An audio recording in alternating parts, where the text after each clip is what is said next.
Hey, good afternoon, everyone. My name is Anna, and I will be your facilitator for today. And I am so excited. I hope all of you are safe and sound wherever you are and doing very well. And I must say, I am so excited to see your happy faces. We have a very diverse group today. We have some guests from Australia, China, Germany, Indonesia, Myanmar, New Zealand, the Philippines, and Singapore. Wow, I'm loving this group already. Now, I know you're all excited to jump into this afternoon's discussion, but before anything else, I'd like to welcome all of you who are tuned in right now. Welcome to J-Curve Solutions, Rewriting the Future of Business in the Brave New World webinar. We are bringing you the opportunity not only to learn from our industry leaders, but also to thrive as we move on in this new normal. Now, for those of you who are engaging with us for the very first time, I'd like to invite you all to please do register. The QR code to the registration form is now being flashed on your screen. We highly encourage you to register. Now, you might be asking, why, Anna? What's so special about registering? Well, let me tell you right now, we are giving away some very special prizes at the end of the program, and we do need your names for that, okay? We are going to raffle off some fantastic prizes, but we need your name for that, so I advise for you to register right now. What are we giving away? We are giving away J-Curve Solutions 20 Amazon vouchers to our lucky winners for today.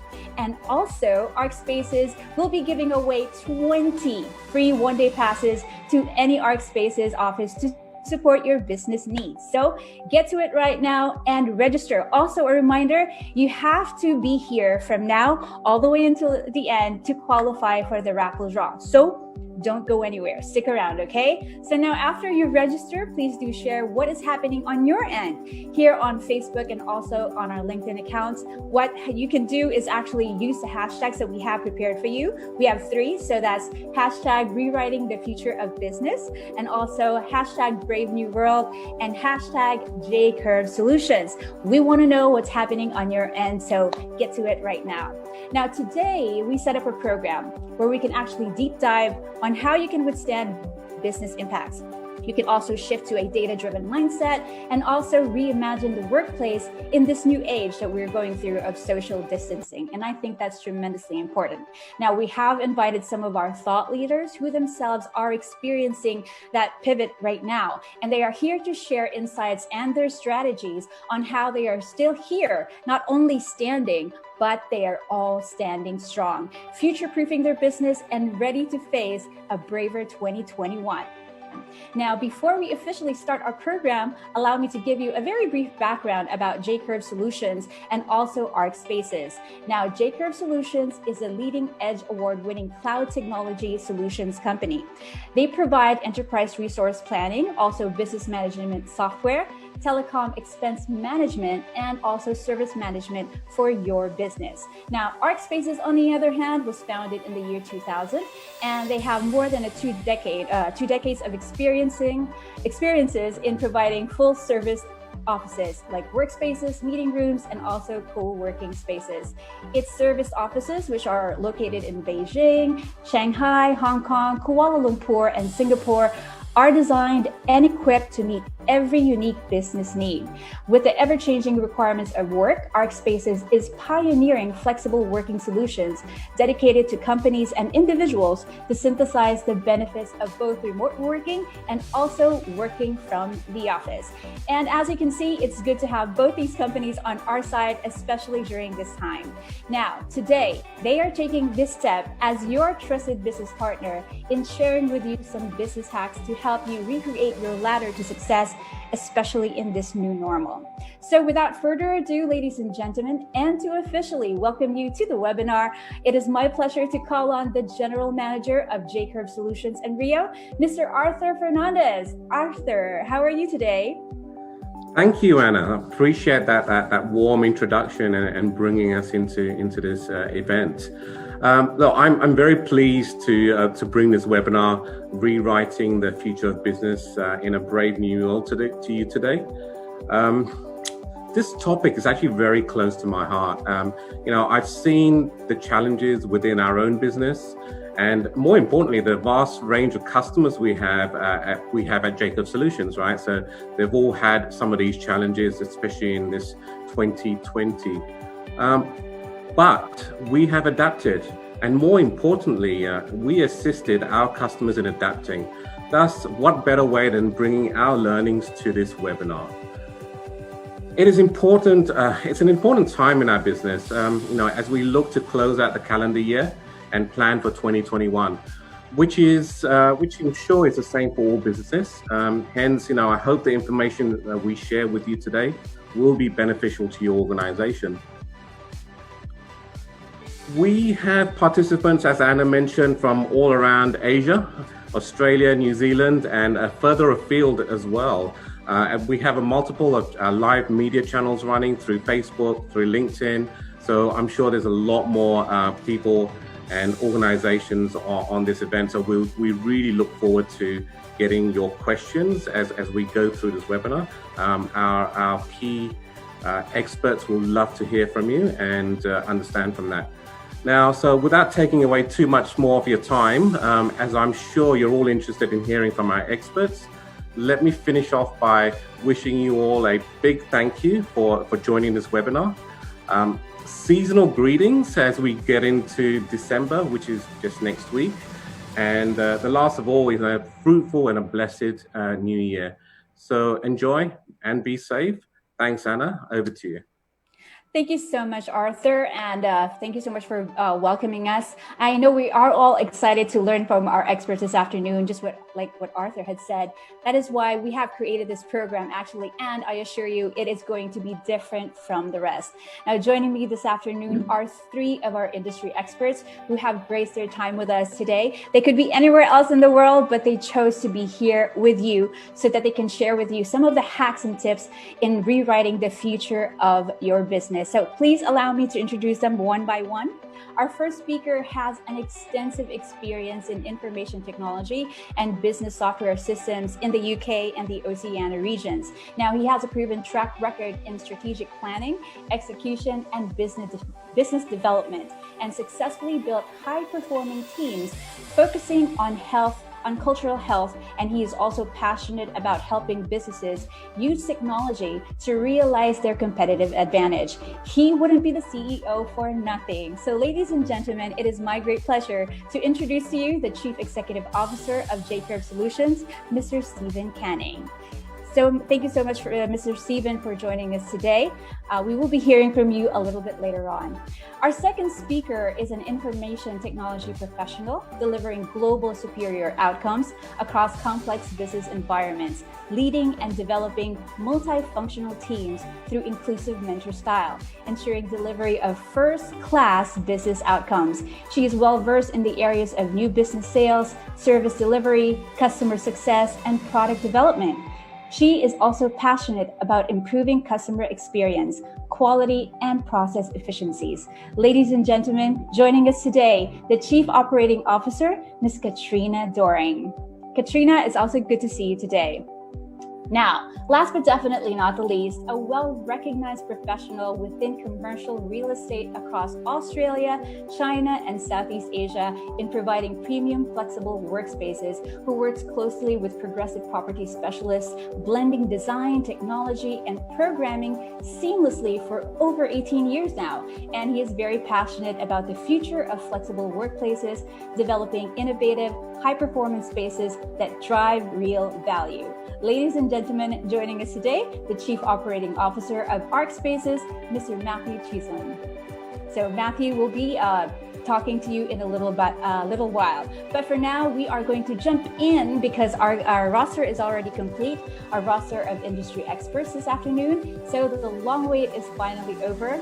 Here we are. We know you have tons of questions like, how do we pivot? How do we shift our mindset? How do we future-proof our business and stay resilient with or without this pandemic?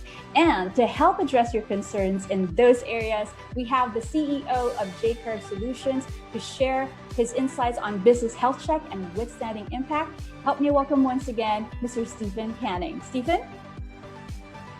Thank you, Anna. Thank you for hosting us today. And thank you, Arthur, for that great introduction. I'm Stephen Canning. I'm the CEO of J-Curve Solutions, and I'm going to talk today about business health and withstanding impact, or resilience. what is resilience? So resilience is our ability to endure stressful or damaging events without being overwhelmed by them. It's about coping with adversity and learning how to emerge from challenges stronger and hopefully wiser. So let's remind ourselves, in case we've forgotten, what was the impact of COVID-19? What was the impact on business confidence? So let's take a look at Australia first. We can see a huge drop in confidence in March of 2020, followed by a gradual improvement until October, when we now see a net positive outlook. It's a very similar picture in Singapore, where we only have quarterly data, but we do see that huge drop in March, followed by a gradual recovery to near neutral now. We have less data for the Philippines, but it's a similar story. China, we can see that huge drop in business confidence in February, but a different picture here with a huge bounce back in March. What about consumer confidence?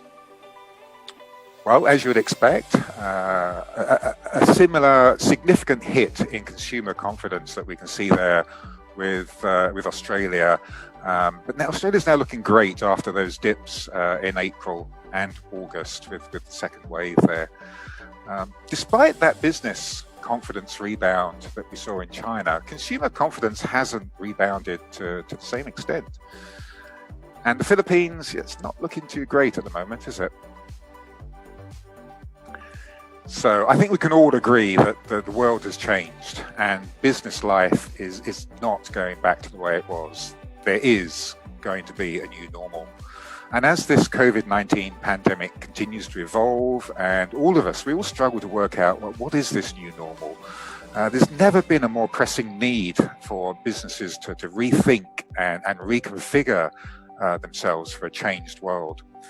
Now is the time for organizations to focus their efforts on supporting those key areas of their business that's going to help them to stabilize in this new environment and put in place the strategies for whatever it is that comes next. What I call being a healthy business. So here's a graph that I wanted to share with you. It's from a study on resilience carried out by the Boston Consulting Group. And when a crisis hits, okay, some businesses may see a rapid fall in demand.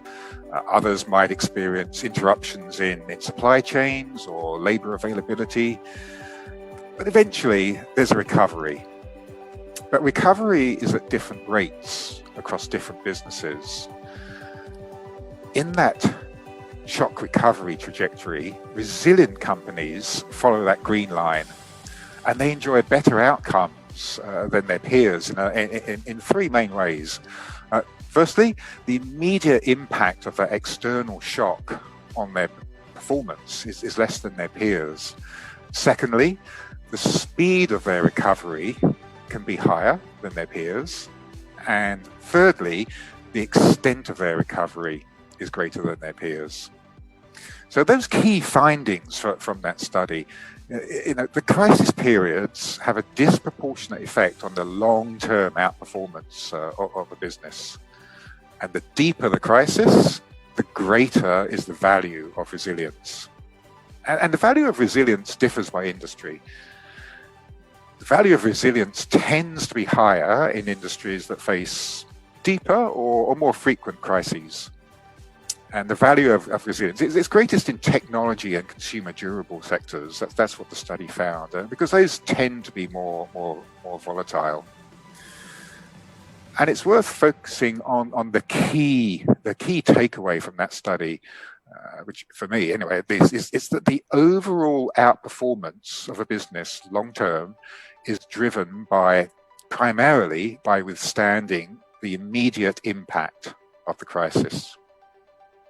Now, each crisis is unique. So, for instance, COVID-19 ended up helping companies like the video conferencing platform Zoom. They outperformed as the pandemic forced people to work from home. However, of course, companies can't always predict what kind of risks they're going to run into or when they're going to occur, which raises a very important question, really. It's whether general resilience, the ability to deal with any kind of crisis, is that even possible? Well, let's have a look at what it is that resilient companies actually do. Resilient companies, they gain an advantage. They gain an advantage by being able to anticipate. They can recognize threats and prepare for them in advance. And that helps to cushion the immediate impact and to improve recovery speed. For example, at Jacob Solutions, we didn't anticipate COVID-19. Nobody did. But we did have robust business continuity plans in place. Plans that were tried and tested. It just so happens that in our offices, we have had floods. We have had major power outages. And we've always had the attitude, if it can happen once, it can happen again. So resilient companies are able to cushion, they're able to withstand that initial shock. Withstanding that immediate impact is really, really important. And in J-Curve Solutions, our ongoing recurring revenue cushioned the impact of the inevitable slowdown that we saw in new business sales. Resilient companies adapt. They have the ability to quickly identify the actions needed to restore operations and implement them swiftly. All of that helps to improve the recovery speed and achieve that greater extent of recovery. At J-Curve Solutions, our business continuity plans, we were really happy that we were able to execute them seamlessly, and all of our employees very, very quickly adapted to the whole organization working from home.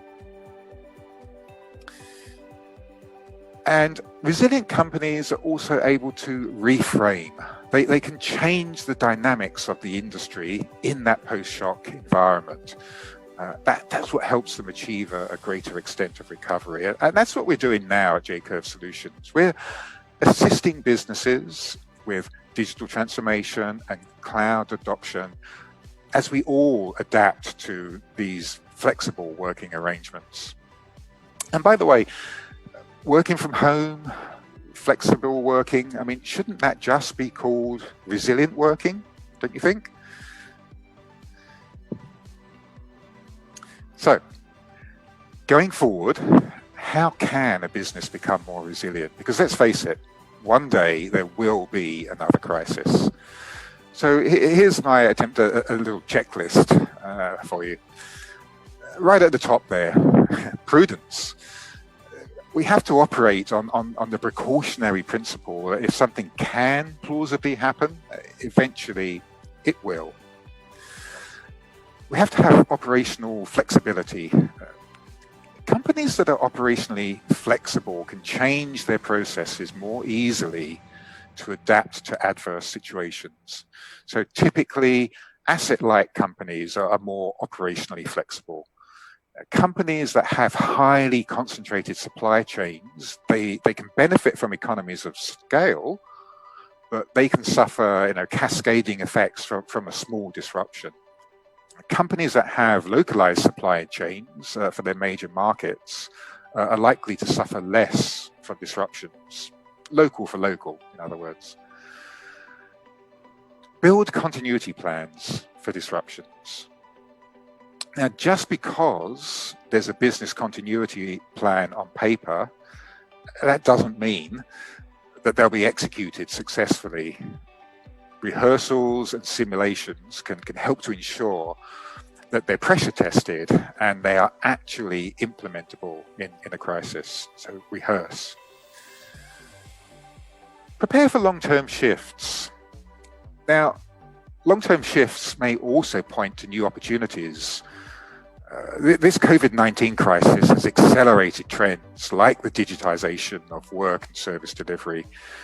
That video conferencing technology company I mentioned, Zoom, they were one of the biggest outperformers in the coronavirus crisis, because Zoom focused on the shift from audio-based video conferencing to video-based, conferencing, that they focused on that as a major long-term trend, and then they were then able to use that long-term shift to their benefit when a crisis ensued.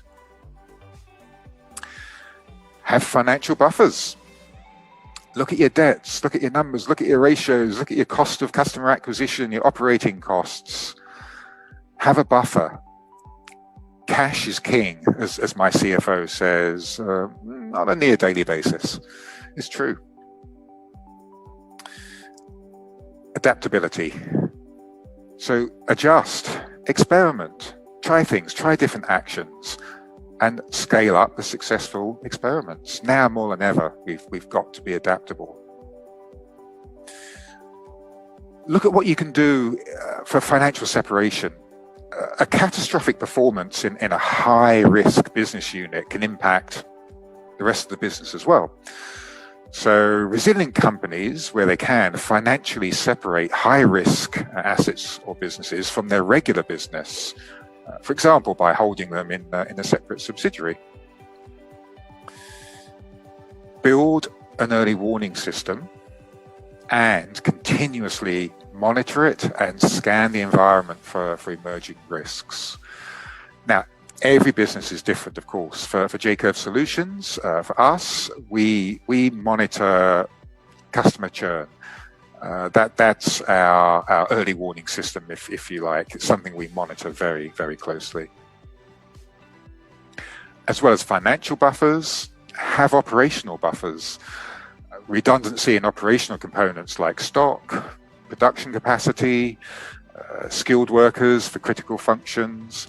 All of that can help companies deal with demand fluctuations and supply disruptions. Have revenue source diversity. Have a diversity of product or service offerings, a diversity of customers, diversity of geographies, diversity of sales channels. All of that can protect you against a sharp decline in demand during a crisis, because different segments are likely to respond to a shock differently. Agility. Be agile. Fast action in a crisis can be valuable in securing scarce resources and capitalizing on opportunities. Now, in order to be agile and to be nimble, some organizations, they decentralize their decision making, but they eliminate excessive layers and the need for a consensus in a crisis. All of these things help a business be much more agile. And last on the list, and could be one of the most important things, is be important to your customer. Now, businesses that are designed to be key to a customer's business life, they have the ability to lock in revenues through long-term contracts or recurring subscription, for example. For businesses that are producing what's considered a discretionary spending item, I suggest following the fantastic advice from the comedian Steve Martin. He said, be so good that they can't ignore you. So now, more than ever, we need to focus on great communication with our customers. We need to focus on delivering an exceptional customer experience. That way, if a customer does need to cut costs, your business is going to be at the bottom of the list. Be so good that they can't ignore you.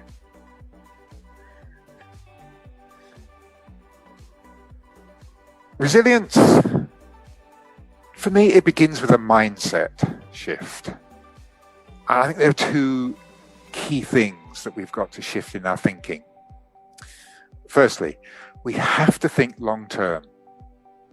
The whole world was caught out by COVID-19. Many companies valued and still value short-term efficiency or profits, of course. They value that over resilience. But how valuable is resilience? I think the COVID-19 crisis has shown that the value, it's immeasurable. So go beyond the usual numbers. Aspire to measure and manage forward-looking, long-term metrics like your financial buffers, like customer experience, adaptability. and educate your teams about resilience and the importance of resilience. And the second shift I think we all need to make is to think in terms of systems, processes, and emphasize collaboration, because a chain is only as strong as its weakest link. A company with a brittle supply chain cannot be resilient. I talked just now about building an early warning system to continually scan and monitor the environment for emerging risks. To do that, you've really got to have the systems and processes in place so that you can monitor with accurate, timely data. And I'm sure that's something we're going to hear a lot more about later from Katrina. So that's it. Thank you so much for listening. Thank you, Stephen.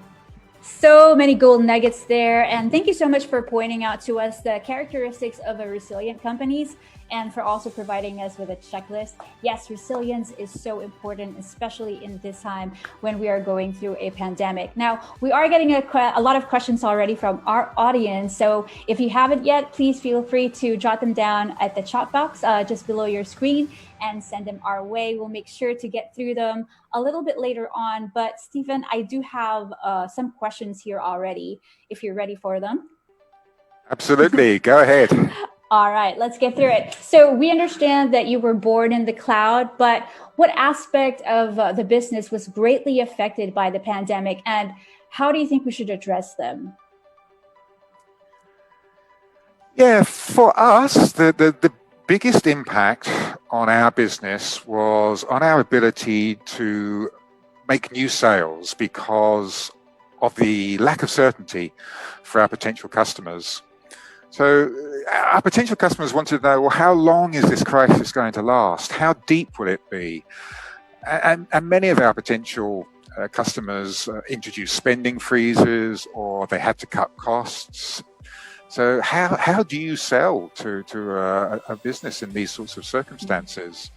Yeah, what we did in our business was we showed how digital transformation and migration to the cloud, that's not discretionary spend, it's essential, so that a business can reduce its costs, gain operational efficiencies, by having that real-time access to information about how the business is performing at any place, any time, on any device.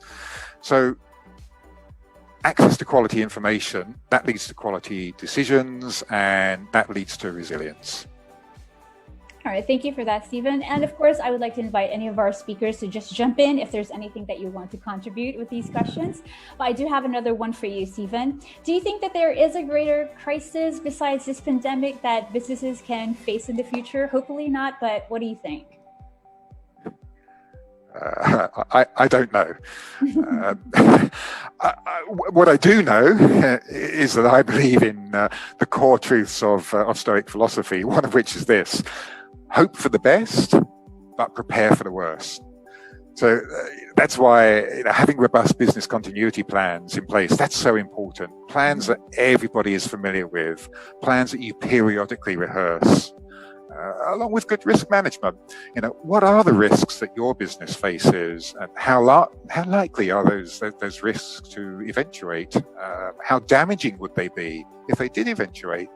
And how do you mitigate against all those risks? And how do you monitor those risks? In other words, become resilient. That's all I can say. There you go. That's actually wonderful. Perfect, actually, for the checklist that you just gave us. That's how you thrive, even in this culture or in this crisis that we're going through. But that's all the questions that we can accommodate just for now. Thank you so much, Stephen, for answering and clarifying some of the areas that were not very clear to us. And we will be talking to you again a little bit later on when we do have more questions. Now that we understand, though, the importance of resiliency and how outperformance can withstand impact, we are going to move on with our program. So now, how do we adapt a data-driven mindset, especially now in the age of this pandemic? Now, the COO of J-Curve Solutions is here to talk about data-driven mindset in the brave new world. And again, it is such a pleasure to introduce to you Ms. Katrina Doring. Katrina? Thank you, Anna. Thank you for those insights, Stephen. Good afternoon, everybody. As Anna has indicated, I'm Katrina Doring, the COO of Jacob Solutions, and I'll be talking to you today about a data-driven culture shift that's been accelerated in this new world with COVID. Are you ready for a braver 2021 and beyond? Because we are. How? We have shifted to a data-driven mindset. As the world becomes increasingly digitised, staggering amounts of data are being generated by people, organisations, government agencies, and now even things. In fact, it has been reported as of September 10, 2020, that 2.5 quintillion bytes of data are produced by humans every day. Now that is a lot of zeros. But what is the actual value of this data? Are companies making effective use of their own customer and operational data for competitive advantage? For the most part, the answer is no. Certainly, organisations acknowledge that the value of data, acknowledge the value of data and are using more sophisticated technology to capture it. According to Gartner, nearly 97% of data sits unused by organisations. Gartner also reports that more than 87% of organisations are classified as having low maturity levels in terms of business intelligence and analytic capabilities. Do you know the cost of your goods? Do you know the cost of sales? Do you know the cost of delivery in your organisation? Do you know your profitability cross-sectionalised by at a number of levels? We do. So this capability deficit that Gartner talks about comes at a time when it could severely restrict a company's growth or even weaken overall viability. The demands for data are growing dramatically. Data can be available now more than ever to all, anytime, anywhere. It is everywhere, which is a good thing. There are many things in the world that would not be able to exist without data. Some examples: scientific experiments, sports games, marketing, many companies, economics, and even the pandemic. Data is essential to almost everything. It propels businesses, touches lives, and has the power to change the world. We just need to learn where to look. Data is everywhere, and it is revolutionary. And now we are forced to accelerate digitisation through continuous innovation, even more so during the pandemic. But how do these technological innovations support data? Firstly, maximise data growth. The amount of data generated by people, organisations, and even machines and devices grows by the day. But too few companies are making use of their own customer and operational data for competitive advantage. Secondly, treat data as an asset. Companies need to become data-driven enterprises. Organisations can maximise the value of data and treat it as an asset, differentiated by its completeness and quality. These businesses embed data and analytics at their core. And thirdly, a data on cloud strategy. To become truly data-driven, companies should link a data-driven strategy to clear outcomes and create a data on cloud strategy.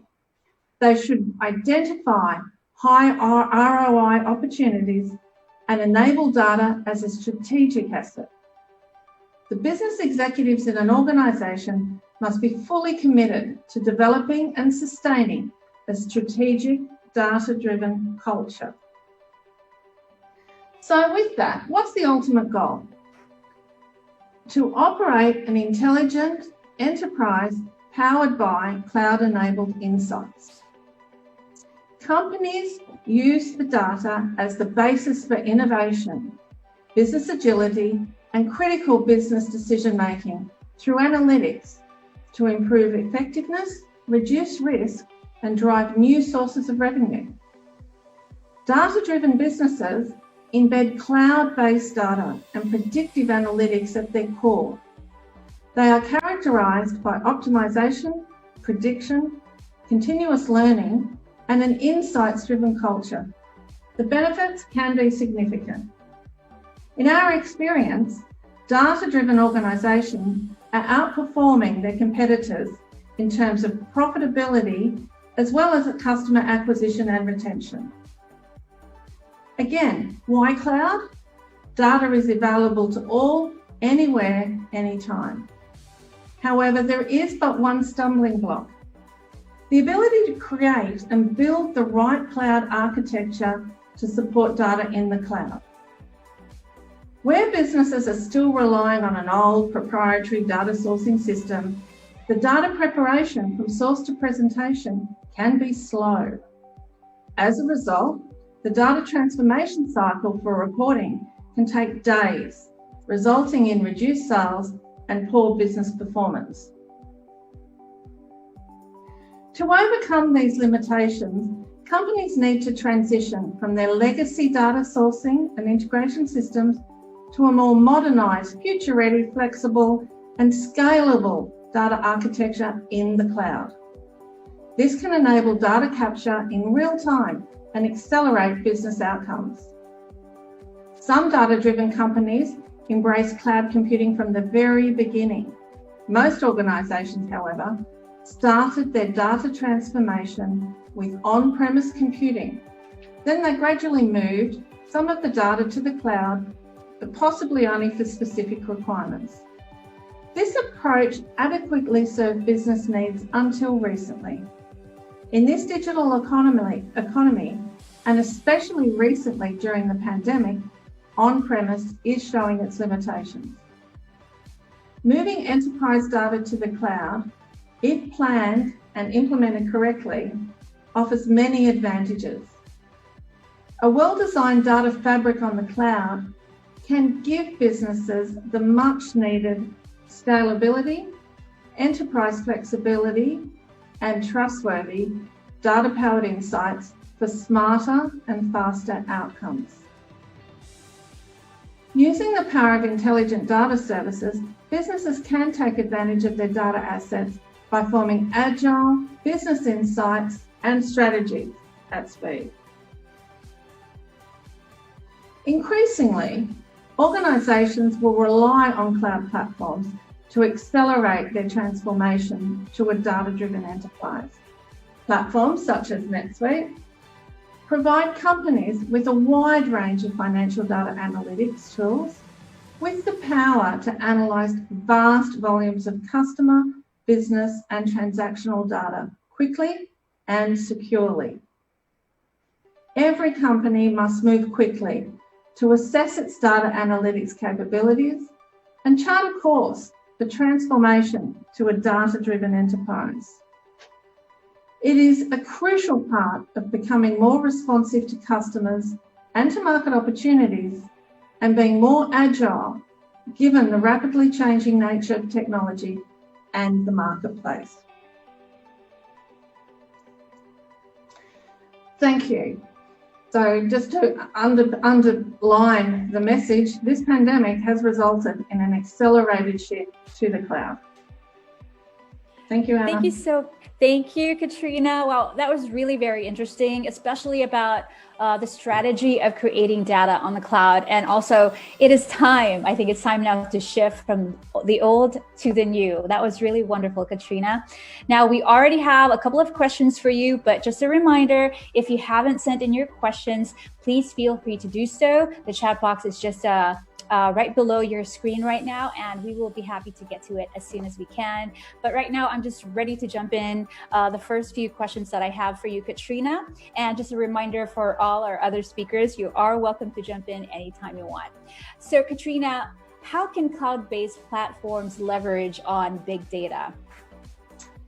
Good question, Anna. So cloud-based platforms, like let's take an ERP example, leverage on big data in a number of ways to gain unprecedented insights into the performance of your organisation, to provide accurate forecasting, improve your scheduling, keep your supply chain up to date, but most importantly, update comprehensive customer profiling that a business needs to thrive in any given circumstance.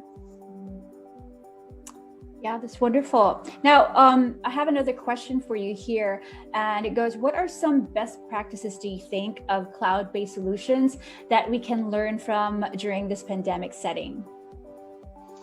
The pandemic has really resulted in an accelerated shift of business systems to the cloud, which I've already touched on. But what I think it's also done is it's created that compelling event that many businesses needed to finally make the move. Now, if you are looking to make a move to the cloud, a couple of pointers.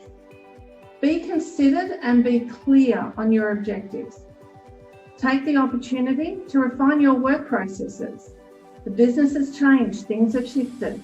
You need to shift with it. Establish how you can make a virtual implementation work. And collaborate. Knock down the roadblocks, stay connected, be flexible, and you will be successful. Those are wonderful tips, Katrina. Thank you. I just have time for just one more question for you, if you'll allow me. So this one says, what is the most common pain point actually that businesses face during the pandemic, and how did cloud-based solutions address them?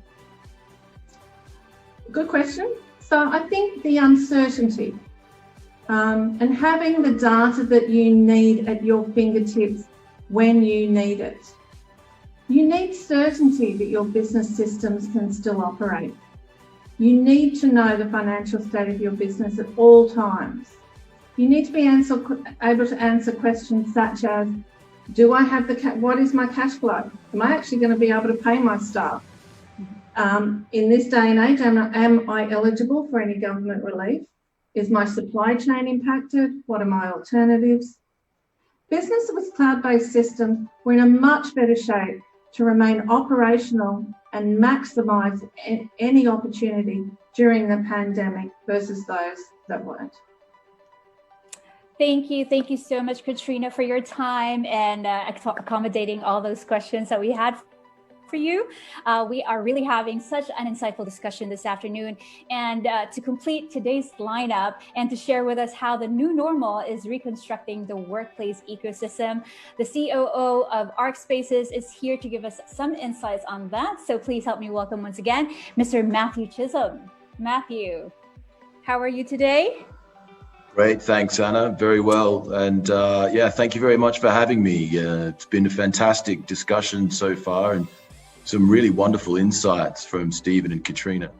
Yeah, we're looking forward to hearing from you as well. We know that you have a lot of gold to share today with us. But before we jump right in, Matthew, now ArcSpaces is truly a business enabler. Now, they are pioneering flexible working solutions dedicated to companies and also individuals to synthesize the benefits of both remote working and also working from the office. Now, ArcSpaces is relevant now because the new normal has very much challenged the way we work, and there is no better time actually to reevaluate your real estate strategies more than now, right?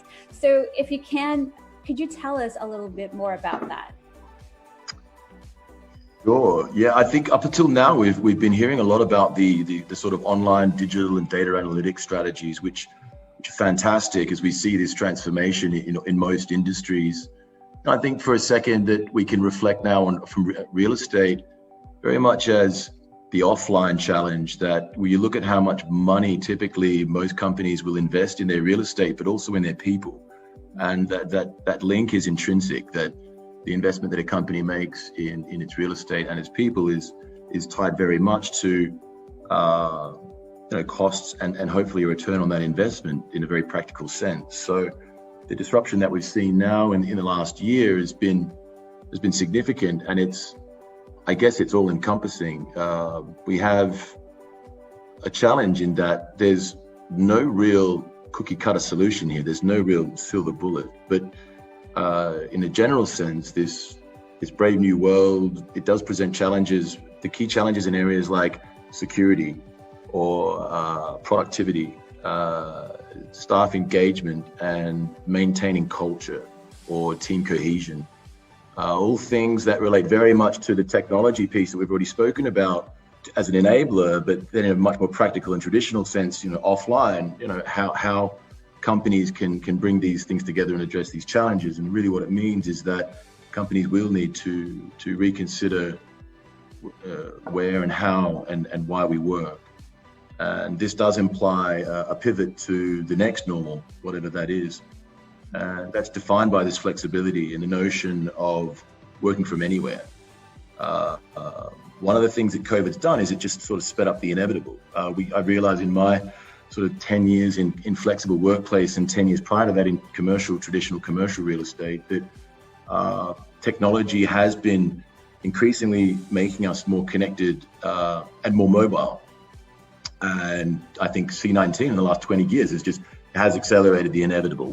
This was always going to happen, but I don't think anyone predicted or anticipated that the end of the traditional 5-day work week would come so rapidly.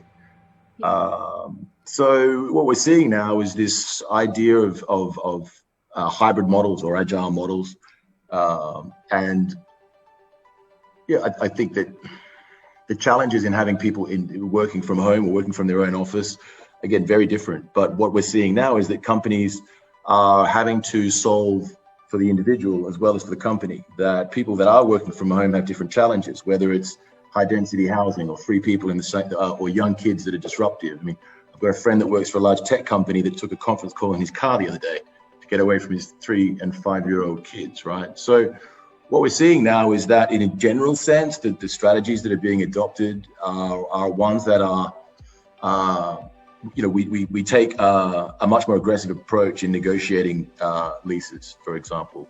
This is definitely an occupier market. So landlords and operators like Arc Spaces and our competitors, very willing to do, to put attractive terms together for companies. And so companies, as you would expect, are looking to leverage that advantage by seeking shorter terms, seeking more flexibility around deposits, looking at things like how they can expand or contract within that space, and really how they can ensure that their real estate model supports a transitional model that also includes the systems and processes and the digital tools that Stephen and Katrina have already mentioned, to really ensure that in the end they can address security issues, enable that sort of responsiveness to expand or contract their teams as the situation evolves, and most importantly to really maintain the productiveness and engagement of their teams in whatever scenario they're working from. But the feedback from the banking and financial sector, for example, very different to perhaps tech or pharmaceuticals. So I really do think that at the moment, in the short term, is very much a wait and see approach.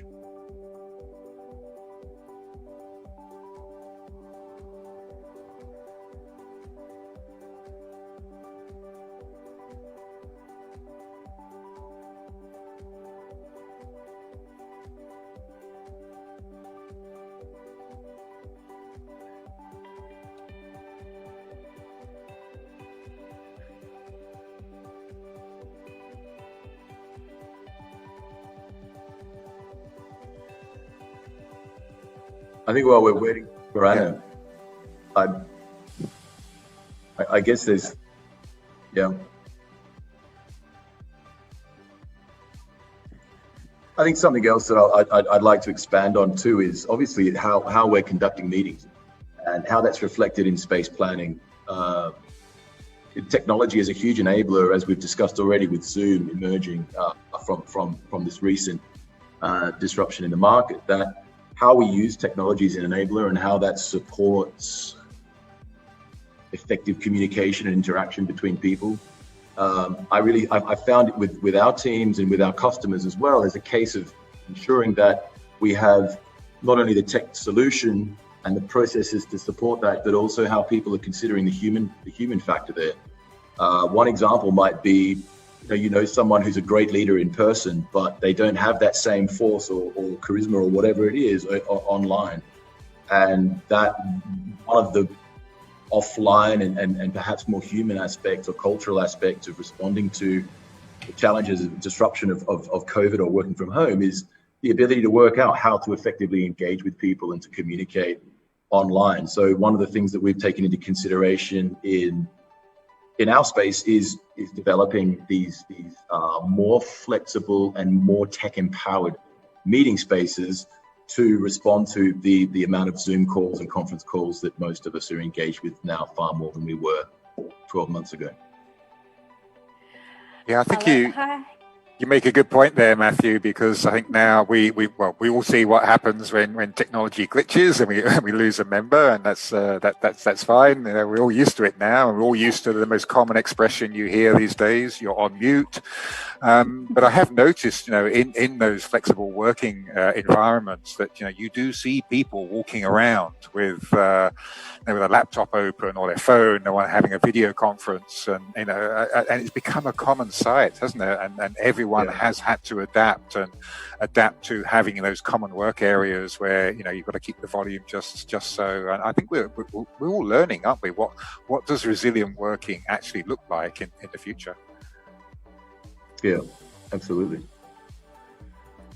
And I think just to reinforce that point, that really we've seen that from a real estate and a people point of view, that there is no one solution that will fit all companies, and that we are now, from a real estate perspective, looking at how we solve. When traditionally it was a B2B business, and now we find that we're developing solutions and products that are B2B2C, where we understand what our customers and their employees are looking for, and how we can extend our products and services beyond the B2B relationship to solve for individuals and individual productivity, given that the work from home or the hybrid solution will be very different for everybody.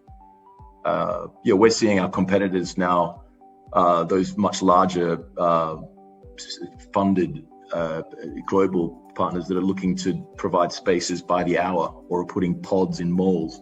How much you can sort of diversify and sort of granularize this industry is questionable as well, when you do consider the role of culture and engagement with teams and collaboration. And I think that's something that we at ARC feel very strongly about, is that it is very important to enable teams to come together and to engage and to communicate and to collaborate effectively. And absolutely the most powerful tool to support that is now technology, which it wasn't 12 months ago, because you can come and workshop. Thank you. Okay, thank you so much, Matthew. I'm sorry, I just dropped off, but I'm back now, and thank you so much, Matthew. A lot of powerful insights there, and we are learning a lot. We are going to head back to our Q&A in just a little bit. Just a quick reminder for our guests, reminding you to please register now. So again, we will be flashing the QR code on your screens right now, and go ahead and take care of that, because we will be giving away 20 Amazon vouchers for 20 winners, and of course the 20 free one-day passes courtesy of ArcSpace, and that's to any ArcSpace offices. So thank you so much to J-Curve and ArcSpace for the wonderful prizes that we are enjoying today. So I have these questions already for Matthew, and again, I'm just inviting all the speakers to jump in. This is, of course, very informal, so we can just collaborate on our answers and just help each other out. So Matthew, my first question is, I'm not sure if you touched on this on the questions that Stephen asked you, but what are some changes that you have noticed in how companies are planning their real estate strategy? Yeah, we had covered that in a fair bit of detail in the previous section. Okay, so I have a question here from the audience already. So let me just take a quick look if I have a name. But the question goes, with the pandemic affecting businesses on a global scale, how and where do they start in shifting from a brick and mortar to a digitally transformed business? And this pertains to the businesses that are completely operating in old school ways, like using Excel, logbooks, etc. So what do you think about that? Yeah, I'd feel that question from a sort of organizational management perspective. I'd say that there's probably three, I'll say four, because number four I will relate to my industry, but definitely number one is about efficient and effective communication. So it's really important that when people are not located, that they aren't able to communicate. So, how do we invest in tools and in communications equipment to ensure that people throughout our business across the regional or global footprint are able to effectively communicate? I think the second would be definitely around alignment on purpose and vision. People may think that given the amount of change that maybe there has been an adjustment in the direction or strategy. And so it's important that leadership and management are able to communicate that effectively. And I think the third one would be around, ensuring visibility and transparency, knowing how people are getting along and providing them with means to feedback, so that there is processes up and down information throughout the organization to share around concerns and solve problems. That it's not necessarily top-down dictated, but that we do take a more democratized approach to listening to people.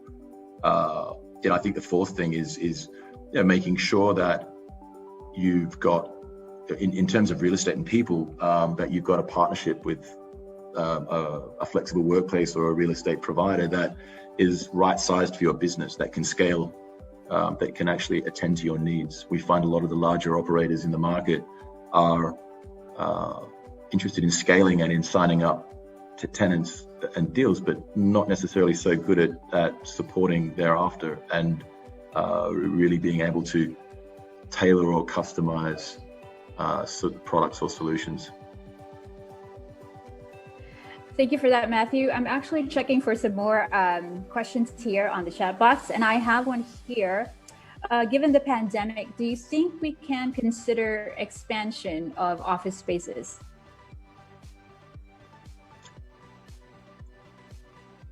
Yeah, if you're a company like J-Curve that's absolutely killing it, I think it really depends. I mean, I have friends in shipping that are revenues 4 times what they were this time last year. I know that Jeff Bezos has done pretty well out of this. But I think, again, as I said, there's no cookie cutter response here. I think that obviously the tourism or the aerospace industry have been absolutely hammered. So it really does depend on your individual situation, which is why, as I'm recommending, it's important to speak to a company that's right-sized and has the ability to take into account perhaps the unique predicament that your company is in and your future plans and your resources, etc., and to be able to create a tailored response that fits. But I do think as well that, as I mentioned earlier, it's an occupier's market. So if you ever wanted to go out and get a good deal on real estate, now is the time. Maybe not to purchase, but certainly to rent. And then the amount of supply in the market from flexible workplace operators like ourselves, combined with the fact that these WeWork guys just collapsed, there's a vast oversupply of stock in the market, and you can get incredibly good deals right now. But be careful where you go, because you may find that your operator is bankrupt or owned by somebody else in 3 months. So I think consistency and stability is an important factor there as well, whether it's a flexible workplace operator or even potentially a landlord. Landlords now looking at anchor tenants, large banks and financial institutions downsizing by up to 50% over the next 3 years. And even these traditional institutional landlords are very nervous about, their bread and butter, where their rent's coming from. So yeah, you could take advantage of that, definitely. Just be careful, right? Yeah, come see us first. Yeah, good. there you go. You heard it from them. Go ahead and message them for any other questions that you might have. But I think that's all the questions that we will accommodate. But I just do want to give our speakers a little more time if they want to share any more or some things that they may have not tackled or answered to some of the questions that were thrown today. So from any of our speakers, Stephen, Arthur, Katrina, I'd just like to follow on, if that's okay, from Matthew's answer there. I agree 100% with everything that he's said, and I think the previous question was really asking about transformation for bricks and mortar type businesses or businesses that are using Excel or tools like that to manage their business. And in terms of how do you transform those businesses and go through that digital transformation, I would say just remember that there are tens and hundreds of thousands of businesses that have made this transition previously, and it's all about really finding the right partner to work with. It's finding the partner that as Matthew said, it's somebody who fits well with your business culture, your industry. So find a partner that speaks your language. Find a partner that's got a track record, a partner that's got the credibility, a partner who can hold your hand through this journey, who has done this transformation for a business similar to yours. So find the right partner. Ask for referrals. Ask for case studies, testimonials. It's an important and a big decision, and finding the right partner for your business is absolutely crucial. So Stephen, I think I'll add to that. So I think finding the right partner is great, but maybe from an individual organizational perspective, when you're starting out on this own journey, the aspect is you need to try and identify what is it that you're trying to achieve out of moving from a brick and mortar and those particular channels into a digitized area. So internally, the buy-in from the management and generate those ideas, or actually having some sort of overall plan to be able to go there is what you want to get to. But how you get there is where you then start to work with the right partners in putting that in place, right? So you do need to have the right people and management and structure, the founders or whatever, to be able to take that decision and be committed to doing that decision as well.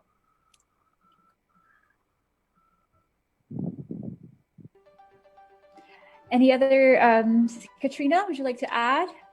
Yeah, I suppose one message I could add from a data perspective, I'm all about data today, is you've got data there, you're probably not using it, you need to use it, but also remember, data should not just be what's happened. You've got the data there that you can use to do some predictive analysis. So move into that predictive analysis world, do your what ifs, look what's coming, try and forecast what if A, what if B, what if C. So remember, use your data, and should not just be historical. That's wonderful, Katrina. So I think that's all the time we have for the questions. And I do want to thank our guests for all the good questions that you asked our speakers. It's like another presentation that gave us more insight. So that was really gold. Thank you so much for that. And of course, we want to thank our speakers once again for being with us today and giving us your insights and holding our hand into this next normal, as what Matthew said. So the new normal is out. We're going on to the new normal. We are going to future-proof our business and face a braver 2021 together. And this is just one of the many opportunities actually that J-Curve Solutions has in store for everyone here. And just a quick reminder, please don't forget to like our official Facebook and LinkedIn pages, J-Curve Solutions, of course, and stay tuned on our pages for more updates and giveaways. Remember, do check your inbox for the giveaways today. And you never know, you might have just won all those wonderful prizes that we talked about. Now, if you have any more questions or inquiries, please feel free to drop us a message and we would be more than happy to assist you in any way we can. So as we come to a close, please do remember that this new reality is also full of so many possibilities. We at J-Curve Solutions are truly committed to our vision of helping businesses flourish. We are one with you in facing a braver 2021. We can do it together. Thank you so much for spending your afternoon with us. It is truly an honor to be here with you today and learn with you as well. We will see you on the next one. Until then, be safe and have a happy holiday. Thank you so much, you guys. Goodbye.